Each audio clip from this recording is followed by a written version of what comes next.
Hi, my name is Jonathan Lambert of Lambert Blacksmithing. Today I want to share something I've been working on. I call the bridge analogy. So with this analogy, as an aid, I'm going to use a piece of bronze to help demonstrate this. And throughout this, I'll refer to it as steel, but we're assuming that we have an even heat all the way through our piece of stock. For the bridge analogy, we've got the road being the bronze or steel, and then we've got our anvil being one of the support columns of our bridge, and then the other column or support being our tong hand. If we go and we apply some weight to our bridge here in the center, we can see we get a pretty equal bend all the way through. But more importantly, what I want to look at is not so much what kind of arc we're getting out of it, but what is our weight distribution. So if we push back here in the center, we should be getting a pretty equal amount of weight putting on the column for the anvil and the column for our tong hands. But if we look at putting the weight a lot closer to the anvil, now the anvil is going to pick up most of that weight. What we're wanting to do is keep it there. Now if we go and we put that weight into our tong hand, now our tong hand is picking up most of that weight. So we want to try to work as close to the anvil as we can so the anvil can support most of the blow from the hammer. These tools are here to help aid us. They're expensive, but they're not nearly expensive as our most expensive tool being our body. So another thing is we don't want to be having that hammer blow coming more back to us. I want to try to get that hammer blow going more down, straight, more down into the anvil. It's trying to get that anvil to take up all that energy from the hammer. So the other thing we're going to look at doing is taking this bridge analogy here to the horn. So if we come to the horn, let's say we're trying to put a bit of a curvature to the end of the stock here.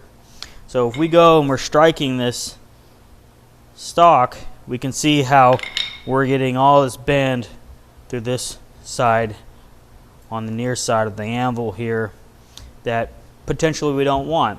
So when we strike here, we can see we're getting a lot of bow to this side. To try to minimize that, we go back to the bridge analogy. We want to take that tong hand, that support hand, and try to bring it up as close as the anvil as we can. So now when we strike that stock, the rest of the bar is not going to be affected, but of only a very small amount of the bar. Now sometimes it's appropriate to get bend here. Maybe it's a hind shoe and we want some bend through the quarter, so we go ahead, we bend it at the third nail hole, put in some curve there, and we get some added curve through our quarter. Perfect. But if it's not something we want, we can scoot up, get that hand or support as close as we can, and make our bend. And we can do that same thing back up here on the face of the anvil. If we're looking to isolate our bend a little bit here and not affect this whole entire branch, once again, we can take that support column, that tong hand, and bring it up as close as we can to the anvil or where we're trying to affect. So now when I'm striking the steel, the rest of our bar isn't going to be affected much, and we can make our bend through this section here. So in a real world application, let's say we got this lateral extension shoe here. We've got a problem of being thick up next to being thin.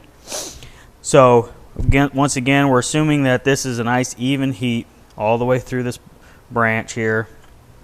If we go and we start to try to make that bend, tighten up that curve through the heel of that shoe, we're quite possibly adding a lot of bend here that maybe we don't want. So to try to aid in getting rid of that, what we want to do is go back to the bridge, we bring our support as close to the area we're trying to affect. Now we come through and make that bend. Now we potentially only change maybe slight or maybe not at all.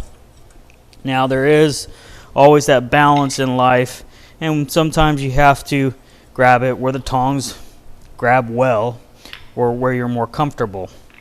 So we can drop down, make our bend, and if we do get a little bit of unwanted bend, we can always come here, come to the straightening side versus the bending side, straightening side, this near side of our horizon line to straighten that back out. So a little back and forth, bending, bring that bend back out, or try to get those tongs as close as you can to that area you're trying to affect.